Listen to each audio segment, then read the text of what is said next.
Gulbarga district court से एक बड़ी खबर सामने आ रही है। एक ईमेल के जरिए डिस्ट्रिक्ट कोर्ट को बम से उड़ाने की धमकी मिली है। जानकारी के मुताबिक यह ईमेल उदय सेतुपति के नाम से भेजा गया है और पुलिस को शक है कि ये मेल तमिलनाडु से हो सकता है। मेल में दावा किया गया कि कोर्ट के अंदर 4 RDX IEDs लगाए गए हैं और दोपहर 2 बजे ब्लास्ट की धमकी दी गई। इस ईमेल में पॉक्सो केस के आरोपी RJ शरण जयराम और जल्लीकट्टू जूलियन को रिहा करने की मांग भी की गई है। मेल में लिखा था कि ये लोग निर्भया केस जैसे आरोपी नहीं हैं, इसलिए इन्हें छोड़ दिया जाना चाहिए। धमकी भरा ईमेल मिलते ही कोर्ट के स्टाफ ने फौरन पुलिस को इत्तला दी। स्टेशन बाजार पुलिस, बॉम्ब स्क्वाड और डॉग स्क्वाड ने कोर्ट प्रीमाइसेस में तुरंत सर्च मिशन शुरू कर दिया।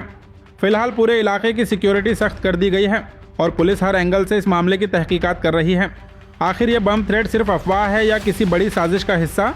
इससे पहले भी कई बार शहर में बम रखने की धमकी सुनी गई है। बार बार इस तरह की धमकी सुन शहर में खौफ का माहौल है। हर बार की तरह इस बार भी कुछ हाथ नहीं लगा और पुलिस इन्वेस्टिगेशन में लगी हुई है।